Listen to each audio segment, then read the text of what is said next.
Hello everyone, it's Angel and Sarah again. I wanted to give you a room tour of the place we stayed at because we did not stay in a campsite.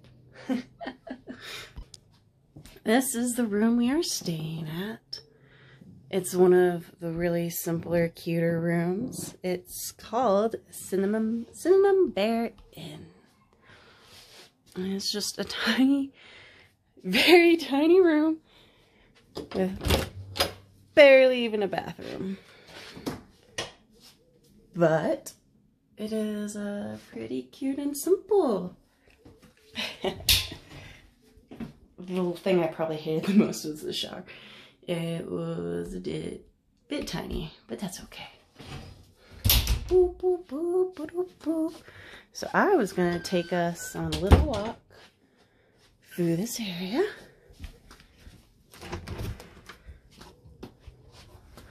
It's really cute. So we're in the Big Bear area, and so all of these are sort of set up for like a rainy day situation.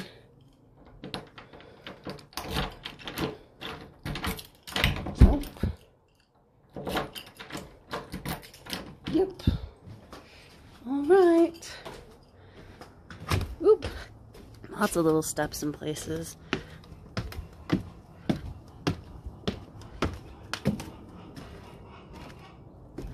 Well, I'm gonna find that rooster that's been noisy. Oh my gosh, there's so many pretty yards here.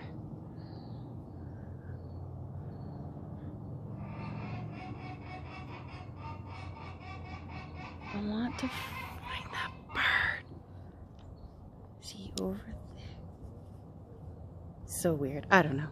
But anyways, so back to this area. We got, down, down, down. We have a pool that is not in use because of coronavirus and all that kind of good stuff. Thanks, Corona. Could have been in an jacuzzi last night, but no. But yeah, it's just these really little rooms. Each room has like its own little outer closet, tables and shit, plants. So this is what it looks like. It's a very cute little place.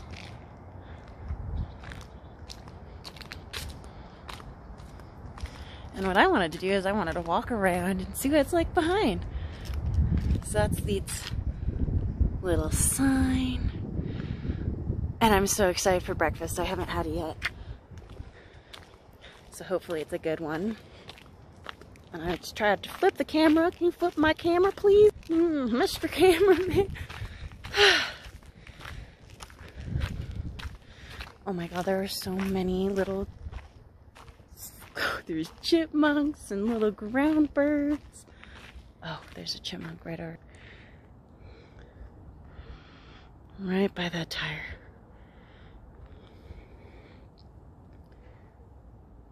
Oh, this thing is not working in my favor. There we go. Oh, he's so cute.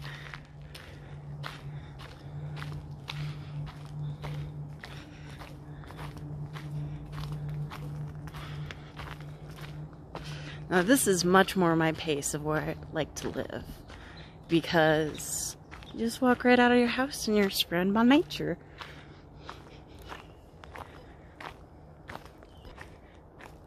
Being my own cameraman is much more difficult with this thing, but I like it. It's sort of cool. But yeah, so this is Cinnamon Bear Inn. Oh, there's two German Shepherds walking and they noticed me. So, yeah. We are going to look for a campsite tonight to really be able to enjoy ourselves. Save a little bit of money because most of the campsites down here, they're in $10 a night range for the most part. There's this huge map you find when you're driving along in the national parks. There's the main one is the Inyo National Park, or National Preserve. I don't remember which one it is. But in that region, there's already like 10 or more sites, or just campgrounds in general. Oh, it's so pretty. It's just $10 a night. $10 a night. The rooms here,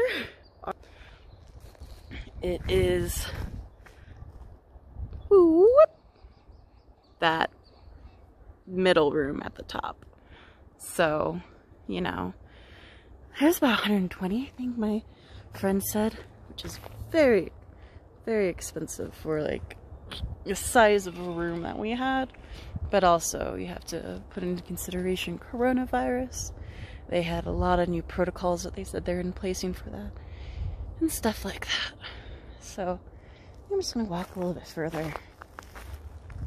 I'm only in my flip-flops, so can't go too crazy. As I've said before, I'm going to have to get used to changing this. I like to avoid walking on the plants. So I always, you know, step where there's no dirt or where there's no plants. There's as much dirt as possible. Ooh! Okay. There's a lot of stuff out here. Oh, it's a trench.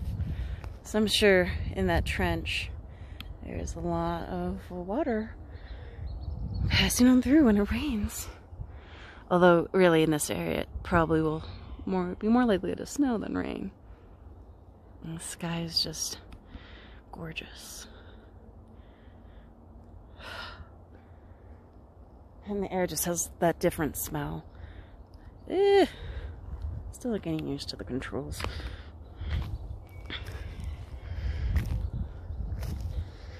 I'm gonna go to that log.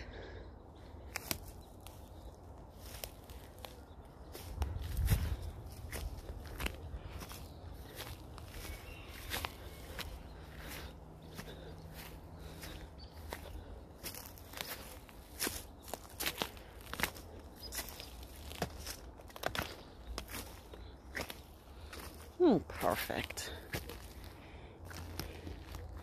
This is pretty cool. Looks like he was chopped down at some point. For whatever reason, there's lots of reasons to actually chop down trees. As important as they are, they're pretty hazardous when it comes to our living and safety for others. I know eucalyptus trees are some of the most hazardous trees to be near. And they're not even native to California. And they kill people all the time. I remember there was a story of wedding photos being taken and a tree took out most of the bridal's party and killed the mother. Not a happy story. I'm sorry. But there's a lot of reasons to cut down trees, so I don't always get mad when I see them like this, especially in a nature area. Most of the times they cut them down for termites, which there are holes in this one right now, so they could have been there pre or post-mortem of this tree. But that's one of the big reasons, is cutting down diseased trees, because they'll do that even in the middle of Yosemite, because they have like tree burrs. Oh, there's a little squirrel. Can you see him? Is he still there? Yes, he's still there. There he is. Ah, that's so cool. In massive national forests like that, they'll still cut down trees because they have to make sure invasive species and different pests aren't infecting the trees. So if one tree has a pest, they knock it down, they make sure that pest is eradicated, and move on to the next tree that might be infected. And so that's why this tree right here, he's just a helper. I'm sure he served a good purpose in his life, and now we got all these.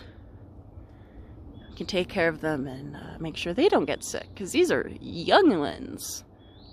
Most of these trees are probably not more than 100 years old, if that. They're so young, they're probably in their 50s. This big one was probably 100, 150. But I don't know anything about trees, so. could take the time and count all the rings. But this is the tree right here where it was cut down. And they do it this way because they do it in here first. That's why it's only halfway or less on that side. And then they do the rest on this side. So when it falls, it will fall that way. Because the tree will fall whichever way it leans. Unless you make it a new way to lean. Ooh, squishy. But, yeah, this one actually has some really interesting marks. Because they sort of swirl. Although that could have just been the blade. I'm gonna guess that's actually the blade. Okay, see the rings now. So the rings are really faint. This is a really good spot. I don't know if you can see it with the shade. But, oh, it's too sunny. But there's light tan and gray. And that's how you can tell the rings on this one. Because the axe would have messed it up. But yeah. That is my little walk around Sin Bear Inn, which is pretty cute. And I'd probably come back here again. I like it. It's very cozy and homey. So I figured out that this is Obsidian Dome, which does make a lot of sense. I was thinking of like half dome type situation. This altitude has really got to me. But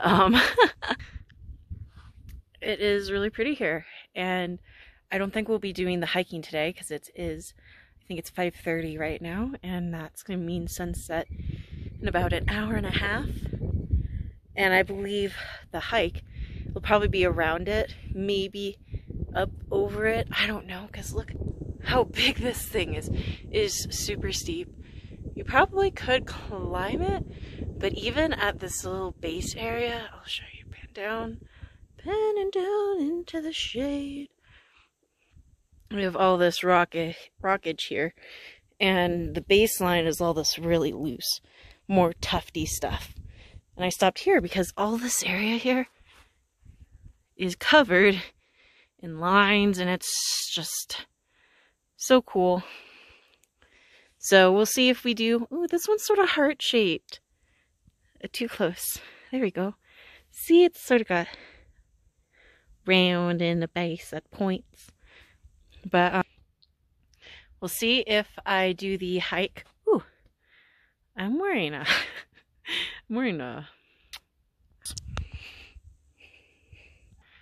Took me about 6 hours to get up here.